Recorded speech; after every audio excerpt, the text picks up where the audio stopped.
Oke, gue baru aja cobain MacBook Pro dengan chip M5 Pro ini selama kurang lebih sekitar 1 minggu terakhir dan jujur aja gue kaget banget sama performanya. Karena ternyata MacBook Pro sekarang udah sengebut ini loh. Nah, kenapa gue bisa kaget sama MacBook Pro M5 Pro ini? Performanya bisa secepat itu karena gue sendiri juga backgroundnya sebagai user MacBook Pro. Cuma memang MacBook yang gue pakai sehari-hari adalah MacBook Pro dengan chip M3 Pro. Jadi ini udah beda 2 generasi, tapi kali ini gue bisa bilang bedanya udah signifikan bahkan dibandingin sama MacBook Pro M3 Pro. Makanya kali ini gue akan share ke teman-teman apa aja yang beda di MacBook Pro M5 Pro kali ini dan sengebut apa sih performanya. Sambil kita compare sama MacBook Pro M3 Pro dan MacBook Air M5 yang udah di-upgrade dengan RAM 32GB supaya bisa kasih konteks yang lebih jelas. Sebelumnya thank you banget buat Studio Ponsel yang udah pinjemin MacBook Pro dengan chip M5 Pro di video kali ini. Buat teman-teman yang lagi cari gadget Apple terbaru, kalian bisa langsung aja mampir ke Studio Ponsel lewat link yang ada di deskripsi video ini. Oke, secara desain, MacBook Pro M5 Pro ini masih nggak ada bedanya ya sama MacBook Pro beberapa generasi terakhir. Masih aluminium dengan desain yang flat seperti ini, terus desain yang simple, minimalis. Pilihan warnanya juga masih sama, cuma ada 2, yaitu Space Black dan Silver. Lalu semua layoutnya juga masih sama persis dari penempatan tombol, speaker, ukuran trackpad. Satu-satunya hal yang gue notice berbeda di MacBook Pro M5 Pro ini adalah di bagian keyboardnya yang tulisan seperti Caps Lock, Shift, Tab, dan yang lainnya ini tulisannya udah nggak ada lagi. Jadinya cuma pakai icon seperti ini aja. Ini juga sama kayak di MacBook Air M5 yang sekarang di keyboardnya juga banyak yang cuma icon aja, nggak ada tulisannya lagi. Tapi selebihnya dari MacBook Pro M5 Pro ini ya masih sama persis. Dimensinya juga masih sama seperti di MacBook Pro M3 Pro. Kalau dari website Apple sih ada sedikit beda ya, beratnya sama M3 Pro cuma beda ya 10 gram sih. Kita anggap aja nggak ada bedanya, jadi masih sama-sama 1,6 kg. Nah, belakangan ini gue juga lagi cukup sering pakai MacBook Air M5 yang 15 inci yang ada di belakang ini nih, karena baru aja habis di review. Tonton bisa langsung aja nonton video reviewnya setelah ini kalau mau tahu lebih lanjut tentang MacBook Air M5. Nah, tapi setelah gue cobain MacBook yang 15 inci, menurut gua sweet spot atau ukuran yang paling pas buat MacBook itu tetap yang 14 inci ini sih. Karena kayak pas aja gitu menurut gua, nggak kebesaran dan nggak kekecilan, ukurannya cukup, lihat layar juga masih nyaman, dan nggak makan banyak space di dalam tas atau di meja. Sedangkan kalau yang 15 inci kayak gini, ini masih oke juga sih, cuma kayak di beberapa tas gua ini ukurannya mulai udah ngepas banget dan butuh space cukup besar juga buat ditaruh di meja. Walaupun yang 15 inci juga ada enaknya sih, yaitu lihat layarnya jadi lebih nyaman karena ukuran layarnya juga lebih besar. Sejauh ini MacBook Pro M5 Pro ini juga masih nyaman lah buat jadi daily, yang ukurannya juga masih oke buat dibawa kemana-mana. Untuk layarnya ini juga masih layar yang sama dengan generasi sebelumnya di M4 Pro, masih layar 14 inci mini LED, resolusinya masih sama, terus peak brightness-nya juga masih sama, bisa sampai 1600 nits untuk konten HDR. Terus untuk di situasi outdoor peak brightness-nya bisa sampai 1000 nits, yang dari pengalaman gua ini juga membantu banget. Jadi kalau pakai MacBook-nya outdoor siang hari juga masih bisa kelihatan dengan jelas. Dan tentu saja di layar MacBook Pro ini, refresh rate layarnya juga 120 Hz. Sebagai user MacBook Pro, menurut gue layarnya tuh udah bagus banget kok. Warna yang ditampilkan bagus, vibrant, tajam juga iya. Buat nonton konten HDR kayak gini nyaman banget deh. Terus buat edit foto, ini juga salah satu use case favorit gue di MacBook Pro. Soalnya menurut gue nyaman banget buat edit foto atau video pakai layarnya MacBook Pro.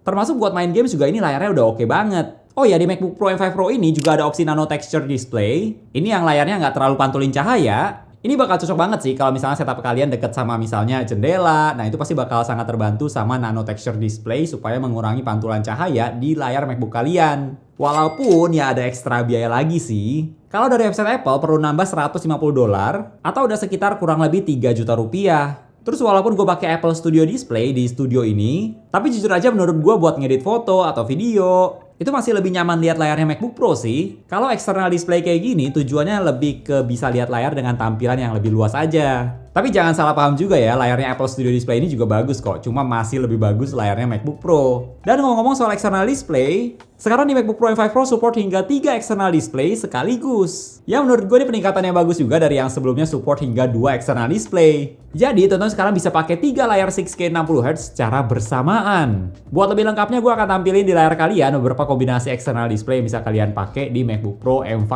Pro. Nah, kalau untuk portnya, ini juga masih sama seperti di MacBook Pro beberapa tahun terakhir. Ada 3 port Thunderbolt 5, terus ada port HDMI, 3,5 mm headphone jack, dan ada SD card slot. Sebagai konten kreator yang banyak pakai kamera, banyak pakai SD card, ada SD card slot tersendiri seperti ini, menurut gue sangat membantu sih. Kalau pas lagi pakai MacBook Air itu gue harus pakai USB-C hub dulu baru bisa copy file dari SD card-nya. Tapi kalau di MacBook Pro, itu udah ada SD card slotnya sendiri yang kepake banget kalau buat gue. Untuk speakernya juga masih sama, totalnya ada 6 speaker dengan posisi yang juga masih sama seperti di MacBook Pro sebelumnya. Kalau soal speaker sih, seperti yang udah sering gue mention juga, speaker di MacBook Pro tuh udah bagus banget guys. Detailnya bagus, bassnya juga mantep, kencang juga iya. Buat dengerin lagu atau nonton sih menurut gue speaker MacBook Pro ini udah nyaman banget lah.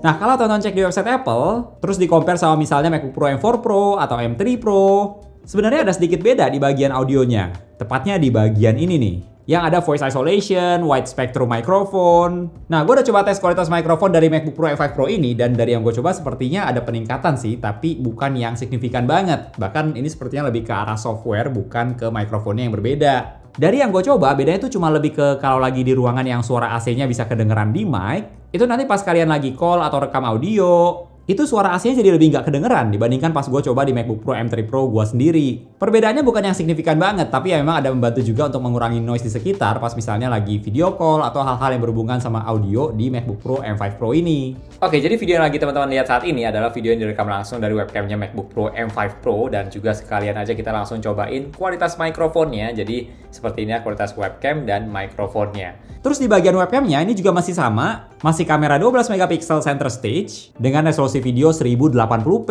Yang menurut gue ini udah cukup lah buat kebutuhan Zoom atau video call atau video conference lainnya. Nah, kalau soal baterai, dari yang gue coba, baterai MacBook Pro M5 Pro ini sama seperti baterai MacBook lainnya, baterainya juga udah awet dan efisien banget. Buat seharian sih udah cukup lah. Sebenarnya balik lagi sih ke penggunaannya juga buat apa, tapi kalau misalnya buat sehari-hari kayak buat browsing, email, sesekali buat edit foto, edit video, menurut gue sih MacBook Pro M5 Pro ini udah bisa banget buat all day battery life. Gue udah coba putar video YouTube selama 8 jam dengan brightness layarnya 50%. Sebagai gambaran, brightness 50% tuh udah terang banget guys buat indoor kayak gini. Biasanya kalau buat sehari-hari gue nggak pakai brightness-nya sampai 50% sih, apalagi kalau misalnya kayak di studio kayak gini, paling ya cuma sekitar 30 atau 40% itu udah cukup.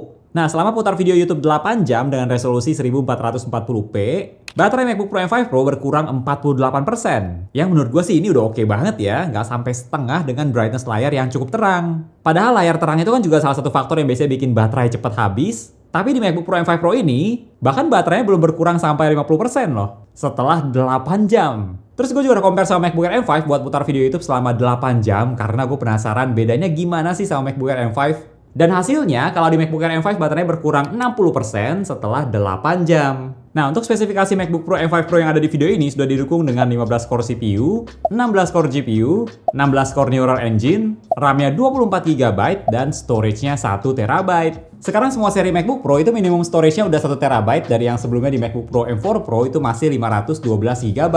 Karena ini kategori Pro, menurut gue wajar aja sih kalau storage-nya itu 1TB, karena pasti orang yang pakai MacBook Pro juga sangat mungkin install aplikasi profesional yang ukuran filenya sendiri aja udah berat. Belum lagi ditambah dengan file-file lainnya. Gue sendiri juga buat syuting video YouTube seperti ini, rata-rata butuh storage paling nggak sekitar 200-an GB per satu video. Belum lagi ditambah dengan video-video lainnya atau video yang vertikal. Jadi menurut gue sih cukup penting ya punya 1TB di MacBook yang kategori Pro. Kalau ngomongin soal performa dari MacBook Pro M5 Pro ini, pertama-tama kita lihat dari angka benchmarknya dulu deh.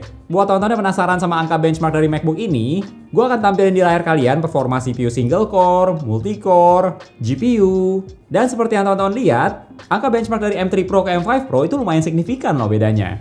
Nah, tapi kan itu baru dari angka benchmark, in real life-nya kayak gimana nih? Seperti yang sempat gue mention di awal tadi, gue sih kaget banget sama performa dari MacBook Pro M5 Pro ini karena ternyata performanya sengebut itu. MacBook Pro M3 Pro gue aja ini menurut gue masih bagus loh performanya sampai hari ini. Tapi MacBook Pro M5 Pro ini sih udah next level. Gue udah coba edit foto di Adobe Lightroom dan ini jelas tetap ringan lah ya di MacBook Pro ini. Apply preset cepet, terus atur adjustment-nya juga cepet. Termasuk fitur AI yang ada di Adobe Lightroom juga bisa selesai dalam waktu yang singkat. Nah, buat kasih konteks seberapa cepat performa dari MacBook Pro M5 Pro, gue udah coba tes perbandingan sama MacBook Air M5 dengan RAM 32GB dan MacBook Pro M3 Pro. Dan hasilnya bikin kaget. Jadi gue udah coba tes ekspor 100 foto RAW di Adobe Lightroom, terus fotonya juga udah diedit, dan hasilnya di MacBook Air M5 waktu ekspornya 44 detik, sedangkan di MacBook Pro M3 Pro butuh waktu 52 detik, dan di MacBook Pro M5 Pro cuma butuh waktu 30 detik aja. Bedanya udah jauh ya sama MacBook Pro M3 Pro, padahal bedanya baru 2 generasi loh. Terus nggak sampai situ aja, pastinya gue juga udah coba edit video pakai MacBook Pro M5 Pro ini, dan experience edit video pakai Final Cut Pro di MacBook ini sih udah mantep banget lah. Playback video 4K 10-bit lancar, kasih efek, teks, masking, klip 4K berlayer-layer gini juga masih lancar loh. Buat edit video YouTube seperti yang ada di channel ini, menurut gue sih MacBook Pro M5 Pro ini udah lebih dari cukup ya. Nah, gue juga ada tes buat ekspor video YouTube yang sebelum video ini review Samsung S26 Ultra setelah 3 bulan dengan durasi 13 menitan, lengkap dengan semua editannya di aplikasi Final Cut Pro. Dan hasilnya kalau di MacBook Air M5 butuh waktu ekspor 5 menit 34 detik, terus di MacBook Pro M3 Pro butuh waktu 6 menit 45 detik. Yang ini juga sebenarnya masih bagus. Nah, tapi kalau di MacBook Pro M5 Pro, waktu ekspornya cuma 5 menit 3 detik. Ini sih lebih ngebut lagi. Ini MacBook Pro M3 Pro gue jadi kelihatan kentang ya dibandingkan MacBook Pro M5 Pro. Padahal yang M3 Pro juga sebenarnya masih bagus. Dengan performa sengebut ini dan baterai seawet ini, ya ini salah satu alasan lah kenapa gue betah pakai MacBook. Terus masih ada lagi, gue udah coba tes buat pakai fitur-fitur AI, dan di MacBook Pro M5 Pro ini juga cepet. Termasuk pas misalnya buat gambar di Image Playground, ini juga di MacBook Pro M5 Pro tetap lebih cepet dibandingkan di MacBook Air M5 ataupun di MacBook Pro M3 Pro. Gue mungkin nggak bisa mewakili semua bidang profesional, tapi paling nggak untuk bidang gue sendiri yang kebanyakan seputar edit foto atau video. Menurut gue, MacBook Pro M5 Pro ini udah lebih dari cukup. Udah reliable banget buat kerjaan yang ringan sampai berat. Kalau buat main games, ini juga dari yang gue coba performanya bagus. Gue udah coba main game Cyberpunk 2077 dengan preset settings yang ultra, terus juga nyalain ray tracing. Ini juga udah lancar banget. Plus ditambah dengan layar yang sebagus ini, bikin pengalaman main games jadi lebih nyaman. Oh ya, di MacBook Pro M5 Pro ini juga ada fitur yang lebih future proof, yaitu konektivitas wirelessnya sekarang udah didukung dengan Wi-Fi 7 dan Bluetooth 6. Ya memang untuk sekarang mungkin belum terlalu banyak orang yang pakai router Wi-Fi 7 atau device-nya support Bluetooth 6, tapi paling nggak menurut gue sih ini tetap update yang kita semua bakal welcome. Untuk harga dari MacBook Pro M5 Pro ini harganya udah sekitar 40 juta, yang pastinya bukan harga yang murah ya, tapi balik lagi ini memang line up MacBook Pro, RAM-nya 24GB, storage-nya 1TB. Terus mengingat sekarang juga harga komponen lagi pada naik, kalau ditanya worth it atau enggak buat upgrade ke MacBook Pro M5 Pro, menurut gue sih jawabannya balik lagi apakah kalian butuh performa yang sebesar ini atau enggak. Kalau misalnya di pekerjaan kalian memang butuh performa tinggi, MacBook Pro M5 Pro ini bisa jadi pertimbangan. Tapi buat orang-orang yang ragu butuh nggak butuh, atau yang kerjaannya mungkin nggak terlalu berat, menurut gua MacBook Air 5 aja udah pilihan yang bagus loh buat jadi daily. Kalau MacBook Pro ini menurut gua buat orang-orang yang mau udah tahu sih mereka butuh spesifikasi yang tinggi, pekerjaannya nggak bisa pakai spesifikasi laptop yang biasa-biasa aja, tapi butuhnya yang sepowerful ini. Buat teman-teman yang mungkin pekerjaan utamanya masih seputar foto atau video, yang gue bisa share dari pengalaman gua adalah MacBook Pro M5 Pro ini performanya udah oke banget. So, itu dia review dari salah satu MacBook paling ngebut saat ini, yaitu MacBook Pro M5 Pro. Kalau menurut teman-teman gimana nih, MacBook Pro M5 Pro ini worth it atau enggak dari segi harga dan performanya? Coba share di komen ya. Oke, thank you buat teman-teman yang udah nonton sampai detik ini. Jangan lupa untuk klik tombol like kalau kalian suka dengan video ini dan juga subscribe supaya kita bisa ketemu lagi di video-video yang berikutnya. Bye!